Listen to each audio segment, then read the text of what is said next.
നമുക്ക് നന്മ ചെയ്യാൻ എങ്ങനെ നോക്കും? എല്ലാ മനുഷ്യന്റെ ആഗ്രഹമോ, പക്ഷെ നടക്കത്തില്ല. നമുക്ക് എന്തെങ്കിലും നന്മ ചെയ്യണമെങ്കിൽ നമുക്ക് യേശുവിന്റെ സാന്നിധ്യം വേണം. ഭൂമിയിലെ ഈ ഒരുപാട് ചിന്തിക്കുന്നവരൊന്നും നന്മ ചെയ്യല്ല. നമ്മൾ മഹാഭാരത ചരിത്ര പശ്ചാത്തലം പഠിക്കുമ്പോൾ അതിലൊരു മനോഹരമായ കഥയുണ്ട്. കർണന്റെ കഥ നിങ്ങൾ കേട്ടിട്ടുണ്ടായിരിക്കും. കർണന്റെ കയ്യിലെ ഒരു പൊൻകിണ്ണം ഉണ്ടായിരുന്നു.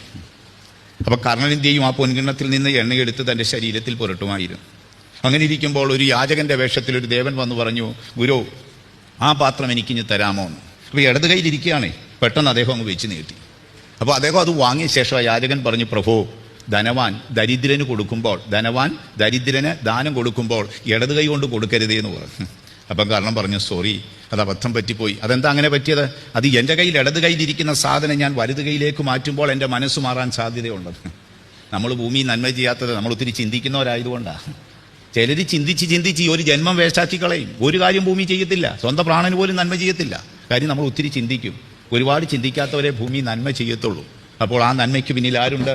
യേശുണ്ട്. എബ്രായ ലേഖനത്തിൽ പൗലോസ്ലീഹ പറയാണ്, ആടുകളുടെ വലിയിടയനായ യേശു ക്രിസ്തുവിനെ മരിച്ചവർക്കിടയിൽ നിന്ന് വിളിച്ചു വരുത്തിയ പിതാവായ ദൈവം അവനെ കൊണ്ട് നിങ്ങളിൽ നല്ല പ്രവൃത്തി ചെയ്യിക്കട്ടെ. പ്രതീക്ഷിക്കുന്നതിലപ്പുറം ചെയ്തോ. അവിടെ യേശുവിന്റെ സാന്നിധ്യം ഉണ്ടായിരുന്നു. കൊമ്പ് മുന്തിരിവള്ളിയിൽ വസിച്ചാലേ ഫലം കായ്ക്കും.